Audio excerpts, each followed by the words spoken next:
What's up? Howdy. So, you're looking nice today.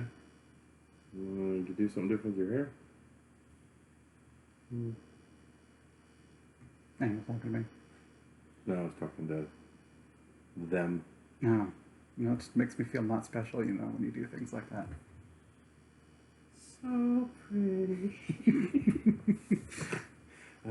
Welcome. Nice, start this thing up creepy. Yeah. But, welcome to another. Have you seen Nick and Lance? I'm Nick. And I'm Lance. Shit. It's late. Sorry. Flop those names around a Yeah, little bit. yeah, moving around. But yeah, today, last episode, I asked Nick if he had seen Man on Fire, and Nick said, No. and now Nick can say, Yes. yeah. So, Man on Fire is I think it said Tony Scott was the director of this one, as Denzel Washington, Christopher Walken. Christopher Walken. Since it's like Dakota Fanning's first movie or something like that. It's among her first movies. Yeah, it's among it. I think I've seen her like way younger and like some other stuff, but like, it might be one of her last movies. And I looked at the mother, and she looked familiar for me for some reason. So while we're sitting there, I scrolled through, and she was in Silent Hill, is where I know her from. Oh, she is the mom in that, isn't she? Mm-hmm. I did not put that together until you just said that. I didn't either until I looked it up. Cause I'm like, she looks familiar. What is she from? I guess she doesn't have a name that I recognize per se. So it was just I had to recognize her face. Mm.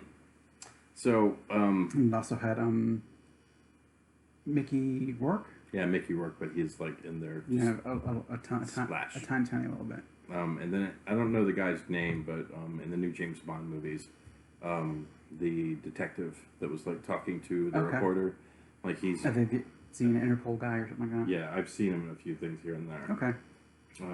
He was not familiar to me. Yeah, no, I recognize his face because I love James Bond movies. We're gonna take a brief second so I can go check on my son. We'll be right back. Sorry, I had to go put the Man on Fire out. Put the baby back to bed. Yes. All right. But anyways, thanks for being patient with us. For you, like no time went by at all. But yeah. So I really wanted you to watch this movie because like it's amongst my favorite Denzel Washington movies. Okay. If not my favorite Denzel Washington movie. That man is also a national treasure, but just I don't know. The first time I watched this movie, it really kind of hit home with me, and we'll talk more about that after we do our ratings and everything like that. But yeah, I'm gonna go ahead and get your number now. I think I'd give this movie a 6. Yeah. And that I kind of like it, but it's mostly that I like the end of it. The beginning of it was quite boring to me. Really? But it's setup. Well, like an hour and a half of setup. So it's a lot of setup for the ending of the movie, which was more interesting to me. But I mean, if they would have like front loaded the relationship too fast, then you wouldn't have bought it. You know. Really? I mean, maybe you can fast forward that shit a little bit. All right. Well, I'm gonna guess that you gave this movie. Well, what you gave this movie? You already guessed what I did. Oh. What is this movie to you? I'd say it's an 8. Look at that. Boom. In sync tonight. Well, yeah, with also just a little bit of foresight and like after we watched the movie, you're like, man, that's my favorite Denzel movie. So I'm like, oh, it's gotta be up there a little bit. Yeah, and I know that you gotta stop giving it away. You're making me look smart. I know. I'm sorry. Well, I mean, it was the fact of Amber and I. We watched a lot of those movies together, so I kind of like wanted to see where she was at with it. Yeah. You asked her, and I was in the room, so I picked up on it. Like, it's among your favorite Denzel movies. You didn't finish that movie, and you're like, man, I love that movie. So I was guessing it was not at the super top, but kind of close. So we're in spoiler territory. You've been warned. Okay, there it is. So I cry every single time at the end of that movie because I just. This movie to me was Denzel. What are you laughing about? We're in spoiler territory. Go away. And so we're talking about the movie. Yeah. All right. So spoilers. We're gonna go into what this movie is, which as per our usual formula. Yeah. To me, it was like Denzel Washington was Frank Castle. He was the fucking Punisher. Yeah. You know, like he was in full Punisher mode. Like the movie did not like draw punches. Like it let you know that this dude was like Oh who yeah, he was. I'm just gonna kill these people now. Yeah, and like there's no forgiveness. There's no you gave me the information. I'm gonna let you go. The only one he did it for was the woman in the club. Because I don't know how much she was really in on it. Well, I think she was just there. Yeah, she was present while that shit was going on, and she Yeah. gave him someone else. Yeah, she traded a life Yeah. to him. But like I loved it because like to me that's like it basically it's the Punisher. And the other thing I really liked about it was like they did that movie with I think it was Leonardo DiCaprio, The Revenant. I've not seen that one. It's the bear one, right? Yes. Shift, doggy shift. Are you comfy? No. No, not yet. Okay. It's the bear one, right? Yes. So All right. yeah, it's the one where basically he has a great sorrow, and then he's driven to basically get his pound of flesh. And that's kind of what I liked about this movie is it was kind of like that movie before that movie was that movie. Because like I think his Still not comfy. yeah, I think his love for her like pushed him and kept pushing him because like that's the other thing I liked about the movie is that he wasn't getting superficial wounds. Like he was straight up getting shot, Yeah. and like his need to see it through and make sure she was okay was like kind of pushing him. And then once everything was settled, He just died. he just dies. Yeah. So like the guy doesn't get his the It's like bad, he was bringing them there to torture him or something like that. yeah, and the bad guy didn't get that. Like Creasy did what he was supposed to do, and then he basically rested. Yeah. And I loved that. I loved the relationship between him and the girl. I liked that in the beginning he was like, I'm here to do a fucking job. I'm not here to be your friend. Yeah. And then it just kind of happened. You know, and that's why I like that first hour and a half of the movie because I do like that build up. I don't want it to feel like it's ham fisted. I didn't want him to walk in and be like, this is the guy that we're hiring to like watch you. And she's like, hi, Creasy. And he's like, I love you. I didn't want that. You know, one black man, one little white girl in Mexico. What happens when people are kidnapping kids? Find out on, I don't know, The Odd Couple. Yeah. I didn't want that instantaneous thing, and that's what I really liked about him in this movie is that the man can act so good, and like you really feel like he doesn't like her, and like you really kind of feel like not like her, but it's like he doesn't want to get attacked. He doesn't want to get. He's done. He's done with life. I Yeah. mean, that's like that day or whatever. He tries to kill himself, but the bullet primer doesn't go off or whatever. Right. So he saves that bullet for later. Yeah. And he can even call. Like I liked it when he called up his friend and was just kind of like wanted to talk to him. He's like, "Hey man, how's it going?" It's like, it's no problem. I was just watching TV, despite the fact he was in bed with his wife and kid. He just let him talk to. You could tell that there was something going on with Denzel. Yeah. It was Creasy. John, I think it was John Creasy. Creasy. That's every time I heard of that, I think of an Eddie Izzard joke. Jeezy Creasy. It's like, don't call me Jeezy Creasy. But yeah, it's one of those flicks where I can watch it over and over and over again. I like the stylization of the shots. I like how they did the subtitlings. Yeah. Because it was something that I'd never seen before. I liked, and see, I know that Amber, and I think you at one point were saying that like the jitter was like it's too much. So I think that was basically just like his restless spirit, like because it usually happened in points where he was like the in between points where he's not basically on his mission, and then like it's like basically it's supposed to show you like the rage and unsettled nature of like his soul at that point. Maybe it just hurts my eyes. Yeah, but like when he was waiting for the guy to wake up at the bridge, he didn't like just force him up by like putting a hot stick to his ass to make him wake up or anything like that. He was waiting him out, and then like that whole time, it's like the camera jump and everything like that, and like it kept doing the time elapse where like you could see him just like sitting there. I think it was like his unrestless nature of like wanting to get down to the bottom of this because they even made a point in the beginning of it to say after so long you don't find these people anymore. They're just gone, And well, the movie starts with like, this place has this many kidnappings, and of all the kidnappings, 70% I've never seen again. Yeah. And then you get to wait an hour and a half for the kidnapping. Yeah. And it just takes too long. And then he was in bed for like 3 days. Yeah, So- after he got shot, like in order to try to protect her, he took 2 bullets, one like the back, one kind of like to the One chest. to the chest. Yeah, and then he still, and I think he took one in the arm as well. I can't Maybe remember. it's like the first one's like up here, kind of like in the arm. Yeah. and I can't remember if it came from the back or it came from, but he essentially got shot up here, and then the other one was a bit more like down in the abdomen kind of Yeah, area. But yeah, he was like he was just driven. yeah, driven everywhere it was. Yeah, and I love that line, Christopher Walken's line of Creasy is a artist. Yeah, His art is death. yeah, And he's about to paint his masterpiece. Like, I love Christopher Walken.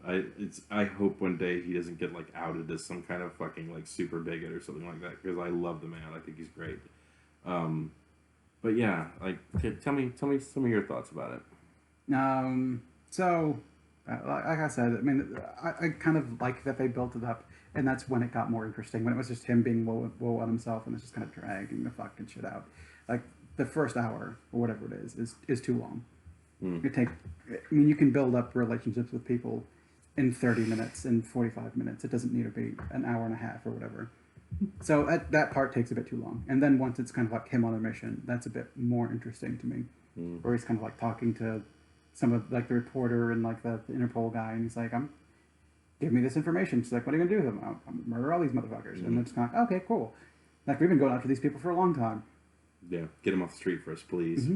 Because I also like that part where he like basically shoves his way into that one dude's home, and the cops are like, he's inside. What do we do? And he's like, nothing. Yeah, do nothing. nothing. Yeah, nothing. Yeah, like it's just go in there and do your thing. Yeah, you've had people that have been unable to get the corrupt cops or whatever, and now there's just a guy going out after him. And I enjoy some of the like shit that he's doing to these people. It's like, oh, he's in a motorcade, you're never gonna get him. So he's just kind of walking down the street, sees like a vantage point, so he walks up and just kind of pushes his way inside and sets up an RPG.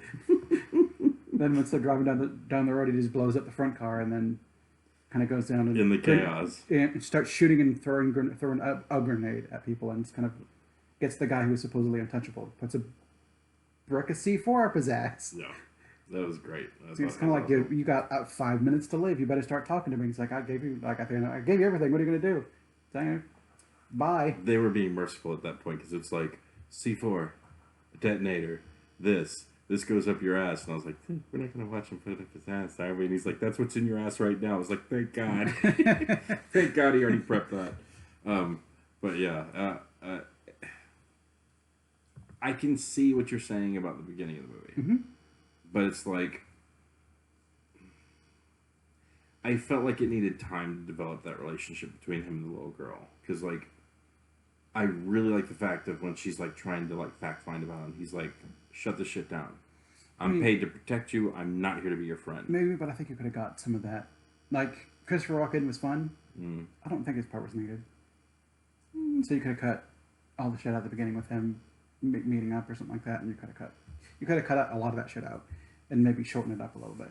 I don't know. There's shit you could trim and kind of like shorten a bit. Because I mean, this movie was 2 hours and 20 minutes. It's a long fucking movie. Well, the producers are probably like, dude, we got Denzel Washington. They're like, oh shit, we got Denzel fucking Washington. Yeah, we're gonna make this movie and shit. And they're like, oh, also Christopher Walken said he'd be in there too.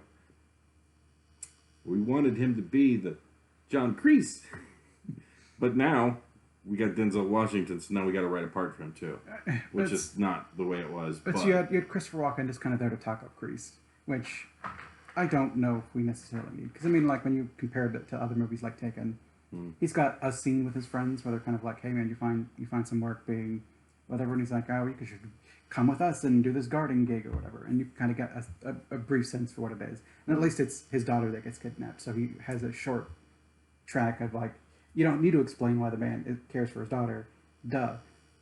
So I mean, it's a little bit shorter, and like Amber compared this one to, she was getting mixed up with Rush Hour a little bit, because again, that's another one in which a girl is kidnapped, and then the guy's, he was already invested in her because he was already their bodyguard, or he was already the cop or whatever, and that was like the ambassador, and he already had a relationship with him. You didn't have to build up that sort of thing to it.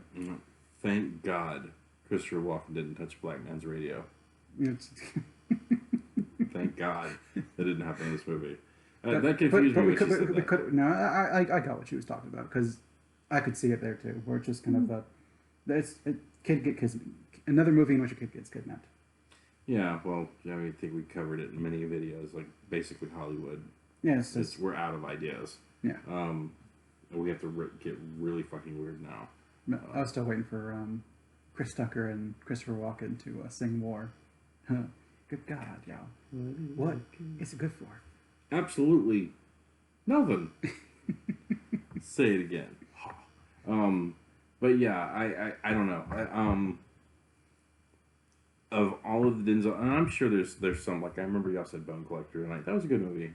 It's one of my more favorite ones, I think. But I've not really seen many Denzel Washington movies. So a lot of the ones he does are just kind of like Book of Eli and like yeah, whatever, and kind of like Training Day, things that are kind of like there, but have never really fully garnered my interest, as it were. So we were talking about Denzel Washington movies. And you brought up like Equalizer 2. That's one I don't think I've seen either. It's good, but it's based off an old TV show from like I think it was like the 80s. And it's like nothing like the TV show, because the Equalizer, he would go in and like figure shit out, but he like didn't murder everyone in the room. And the Equalizer, he's basically John Kreese in that movie. But there was a movie that I had not watched in I had not seen it before. And I remembered that one of the podcasts I really liked listening to for the longest time was Fake Doctors, Real Friends. Okay. Because I love Donald Faison. Okay. And he kept going after Zach about Remember the Titans. Okay. And I had never seen Remember the Titans, and I went back and watched that movie. And now that I've remembered that, I think that those two movies are butting against each other for my favorite Denzel Washington movie, because that movie was fucking straight fire, too. I think I've seen it, and I could give two shits about football movies. Yeah, well, I'm a sucker for them. Plus, I'm a sucker for an underdog story. That said, I'm not a big fan of Rudy. Don't come for me, bro. Don't at me. Don't. Yeah, you don't want the smoke. But I sound like one of the kids. But yeah, Remember the Titans, fantastic movie. Man on Fire is also just a fantastic movie. But like, of the two movies, if they were on TV, I'll sit down and watch Man on Fire like every single time, just because I love that fucking flick. Because I just love how he flips like a fucking switch, and then he goes to like murder robot, and it's not something I think people were used to seeing Denzel Washington do at that time, and I think that's why it got panned pretty hard. Because if I remember correctly, I think it had like a 30% with the critics, and it had it was pretty low with the critics, but pretty high with the It was like 63% with the audience. Yeah. So like, I think this was another movie where people were just like, "What the fuck is happening right now?" You know. But I think that they were used to seeing Denzel in a different light, and not as like murdery action hobo. But yeah. There's so much more I'd like to talk about the movie, but honestly, I don't want to ruin it for anybody, because it's just, I think it's one of those experiences, like, when you sit down and watch it, if you're really kind of paying attention to it. So something I want to bring up. So when we started watching the movie, we were watching it on a buddy's Plex server, and apparently there's a version of the movie that's out there where it doesn't... Without subtitles. Yeah, where there's no subtitles. Well... It takes place in Mexico. Yes. And sometimes the scenes are between two Spanish-speaking people, and there was no subtitles. And at first you're like, well, he's unconscious. Maybe he's not supposed to being able to understand it or whatever. And then it happened the second time. And I'm like, I really think we should be here. And then it goes to a third scene in which a guy's getting his fingers cut off. And it's talking in Spanish. I'm like, there should be subtitles. I don't know what the fuck's going on. Yeah, Nick says we should definitely know what they're saying right now. And I was like, I agree with you. So we went back and like found... on Peacock. Yeah, we went and watched it on Peacock. This is why, if you can, buy physical media. That's also sorry, like the version of Star Wars I watch. You can't come to my house and edit my version of Star Wars again. Stop it. What do you mean? Like the one on Disney Plus is the Blu-ray edition. That's right. Yeah, we talked. That has been updated even more. So like they'll go back through and edit their movies that you have available on streaming. Whereas if you've bought it like on DVD or whatever, that's old enough that it's not been fucked with, and like you don't have to worry about ads being inserted, or you don't have to worry about like where the fuck can I watch it. I like to have it. So like my internet's out. Well, I can throw it in the DVD or something like that. Because how awful is it going to be? And you're like, oh, I own all these movies on digital, and the internet's out, and you're like, I'm bored. Or when they fold up the fucking platform and like sell out to somebody else, it just goes away. Yeah, I think that's a big thing with like Wizards of the Coast right now with D&D. it's something I would never really want to do with D&D is only buy the digital version of a product because Yeah. we were playing 4th edition when it like dematerialized, and a lot of that was you bought the subscription to the service, you could access their program and make your characters and access all of the information, and now it's gone. And so unless you have the book yourself, it's a lot harder to play 4th edition now. Yeah, and then they try and bill you on that whole shit where it's like, oh, when you buy it, it's yours forever. But yeah, the second they pull down the fucking servers, Yeah, the second they go to business, yeah, it's not like, yours forever. It's like a Comcast. We had Comcast, and one of my dickhead roommates that used to live here, he bought like 5 movies on Comcast, and like I was like, dude, what the fuck? And he was like, oh, I mean, you have the movies now. I was like, yeah, but you bought them on my account. Oh, really? You bought them on my account. You And didn't even ask. and made you pay for it? Yeah. Mm. So I paid $25 a movie on those things. Wow. Like I paid like straight up disc prices on them, and then now we don't have Comcast anymore. So you don't have those movies? Yeah, so those movies are just fucking gone. Mm. You wanna sell NFTs? Sell me an NFT of those movies, so it's like digital forever in my possession. Yeah. But not an NFT. Just sell me the fucking movie. Yeah. And let me put it on a goddamn hard drive or something. Yeah. Get like a place where you can download the file so you can watch it. You don't have to watch it on their service anymore. Because I've bought a few movies on Google Play, so I can watch them on YouTube at this point in time. Because there's been a couple friends or whatever where during COVID or whatever where you can't go out and watch movies with some of your friends. They're like, well, connect to my computer and we'll watch the movie together. And you know, computers nowadays don't have drives in it anymore for me to put in my Blu-ray and watch them that way. Yeah, you can literally in your pocket have a fucking hard drive from like 1995. Which I guess it's been somewhat handy and also somewhat annoying. Is like I bought The Ring, and I could come over here and be like, let me throw The Ring on for us, and just right from my phone. Well, YouTube and Google are never going anywhere.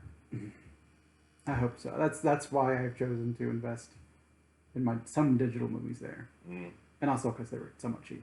Like I was either rent the original Total Recall for $5, or I could buy 5 Arnold Schwarzenegger movies, one of which was Total Recall for $20. So I ended up doing that. 'Cause Terminator 2 was in there, and that's not one I actually physically own. Well, we're being forced on that road, even if we want to or not. Because I mean, even consoles these days, like the latest ones of the Xbox Yeah, you're not buying Series X and S, and then the PlayStation Drive, and then non-Drive, the digital version. Like, supposedly this is the last generation for like consoles where we're gonna have a disc space. Which that's kind of annoying too. Yeah, so we're being driven there, slowly but surely. So I'm gonna go ahead and make a bold prediction. By the recording of this in 2 years, you're probably not gonna be able to find DVDs on shelves anymore. It's gonna be hard. I'm gonna be ordering them from like Amazon or something like that for much more expensive than they need to be. But I really like being able to own it physically. Yeah, no, but I mean, it's like I walked through Best Buy the other day, and like Best Buy used to be the place for like buying movies and shit like that. And now it's like it's a fucking shell of its former self, and like I know that they're kind of gearing us towards just basically just not leaving our house. We're heading for a Wally World, like so fast, it's ridiculous. That's when I at least if I could watch every movie that's in theaters at home, I absolutely would. Yeah. I hate going to the theater. See, I don't. I love going to the theater. The only thing I hate are how entitled and fucking douchebaggy some people that actually go to the movies now are. And that's part of the reason, I think. If I see one more person answer a fucking text in front of me in a dark theater, I'm going to lose my goddamn mind.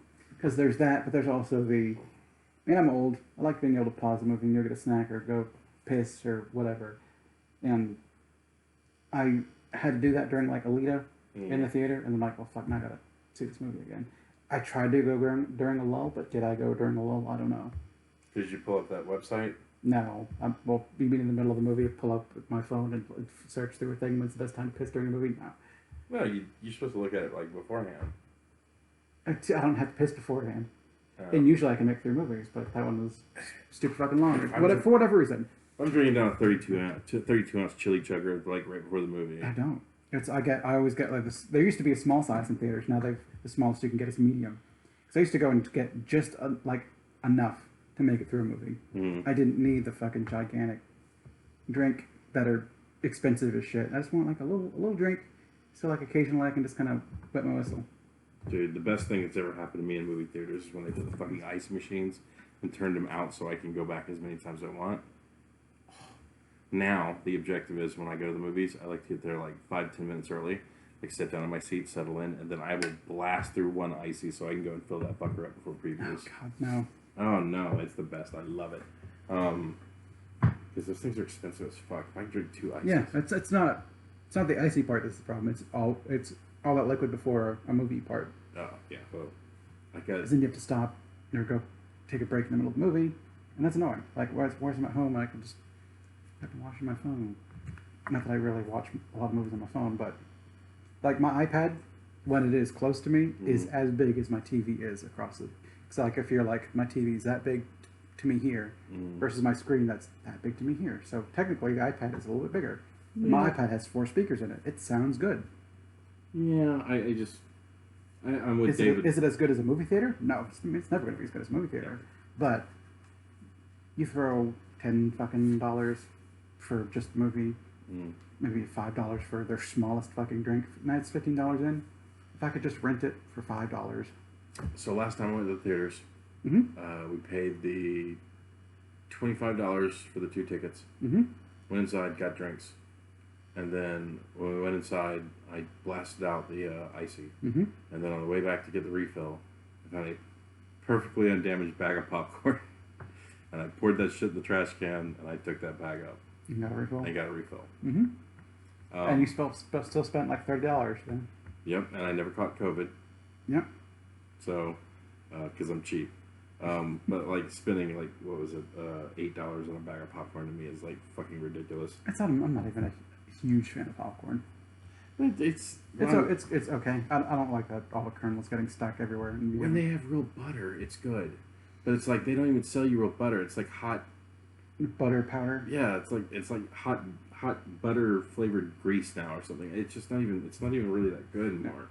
At least at the theater we've been going to lately, but it's got the most comfortable seats, so it's like there's give and take there. Yeah, it's the theaters have definitely, because they have to compete with home, so they have to give you seats that recline, and that's good.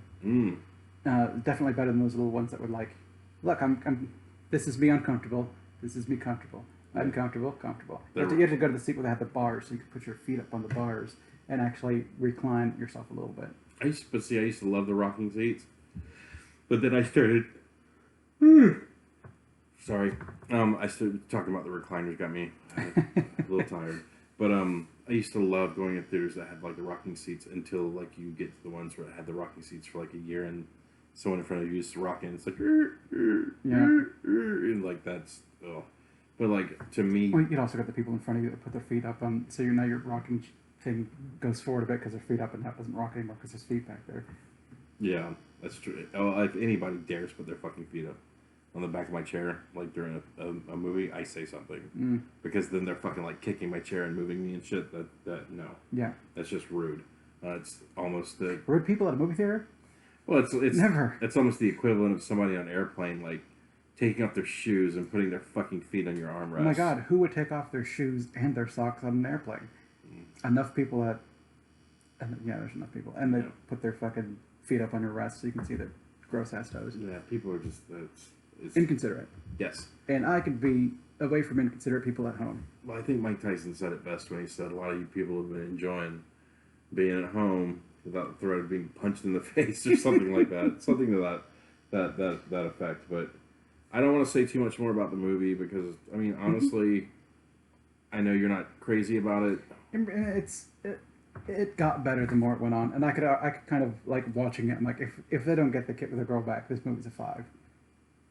At any point did they make you think that like she was dead? No. Really? No. So that wasn't like... No, she was alive. See, I thought they did a good job about like having like the echoes of like her like watching him, almost like it was a spirit. You know, because he was fucked up. That was a him thing, not a her thing. She was alive, And I didn't for 1 minute think she was dead. I thought maybe they would at the end being like have something bad happen to him. Like, that's probably not going to happen. She's probably going to be fine. I thought they might both be fine at the end of it. So he took a bullet to the lung, and then was good for another 30 minutes in the movie. I'm like, he got shot in the chest. I'm like, did he wise up and put a vest on? Because the last time he got shot was all trunk.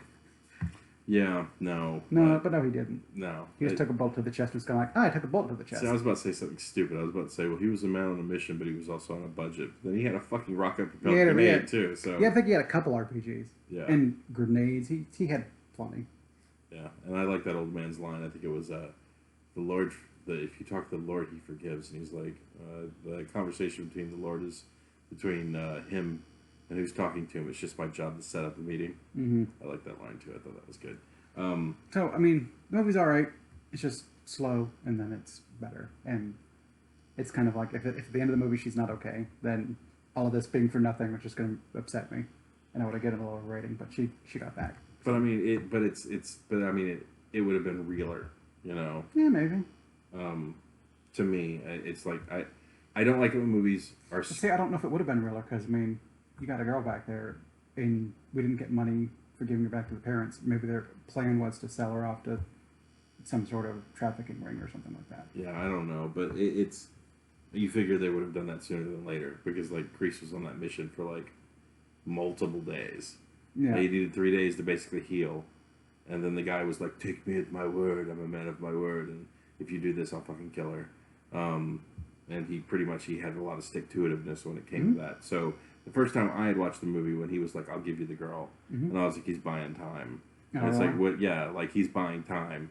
And then he's like, tell me what the bear's name is. And when he came back and said the name of the bear, I was like, holy shit, she is alive. So, like, to me, that was a revelation, because I saw the echoes of, like, her sitting and watching and everything like that. I thought it was like her spirit coming back to him or something. Well, I thought it was in his head, but he could see her places now. And I thought that was kind of her spirit kind of, like, watching him as he was basically going on this revenge road, for her. So that reveal to me was kind of like, but yeah, I'll have to. Did Amber say if she had seen that coming or not? Or no, we didn't. I don't think we did. Okay. Well, I thought that was like a huge turn for me. No, because like he was already filled with rage and kind of doing what he had to do, and then he got shot in the chest and was like, surely he's dead. And it was like, the girl's still alive. You give me you, and blah blah blah. And he's like, okay, I'm just gonna put some fucking Band-Aid on this and just kind of keep pressing. Although I liked Amber's thought of like so when he was putting the C4 up the guy's butt, we saw that he had another tube and even more C4. She's like, is he man enough to go in with no guns but a bunch of C4 up his butt? Yeah. So that like, I've got you and I'm going to torture you for the rest of my life. Are you? Boop, boop. That's commitment. That would have been. That's commitment. Or that, or when he died in the car, basically he had like one of those the timer on it or something like that. Yeah, the heartbeat sensor. Yeah. So like the car's driving away and she's like, Grease, no, and the car's like, and you're like, oh, you wily son of a bitch. Aha, the butthole bomb. No one expects that. But like they pat him down for guns, not for butthole bombs. No one does the finger wave on a quick transfer. But they learned that day. Yeah, pat. Okay, bend over real quick. I gotta check it for butthole bombs. Is all this necessary? You should have seen what happened in the last car. Yeah, yes, this is very necessary. And if this movie wanted a 7-star from me, would have been butthole bomb. So immediate 7 stars. Let me write a letter to the director for the sequel. Well, it's like that Chekhov smoking gun. They showed it's that if you see a gun in a movie at some point in time, the gun's going to be used. If you're going to show it, then use it. Right. So they showed it, but it's already been used. That's lame. If they showed it, he's going to use it again because he had a brick of C4. Why not? Say he's a man, or at least not get all that C4 and get a bulletproof vest. So the next time you get shot in the chest, which was later on in the movie, let's slow him down, man. Let's slow him down. He had to be fast. He had to be agile. He had to catch kids shutting fences real quick. You know what I'm saying? So he had to have like quick hands and quick body. But so would you? With all that said, would you recommend Man on Fire to somebody? I think if you're a fan of Denzel, maybe if you're, and I think most people are. I mean, it's good. It's just kind of long. I mean, 2 hours and 20 minutes for for that last Character little bit. development, man. Come on. You can develop characters quicker than that. But it's also, I mean, some of the shots were like that jankiness of it and kind of the slow motion sort of stuff. It's not really a style for me, I think. But it's good. It's good. I mean, I liked it enough. Like, am I going to watch it again? Maybe, Yes. maybe eventually, but not anytime soon. Yeah, you're totally gonna watch it. You're gonna come up one day. I'm just gonna turn it on. You're gonna be like, I'm leaving. I'll be like, I disconnect your battery. I'm going to be like, all right, we're watching this. I'm just going to pull out my phone real quick and cast something to your TV and be like, we're watching this instead then. I'm gonna shut that shit off. Thanks for spoiling your plan. Haha, sure odds you are. But so I definitely recommend it. I think you don't even have to really be a Denzel Washington fan. It's a good tale of revenge and just drive to accomplish the goal you're trying to do. Like this movie might as well be called the Revenant prequel.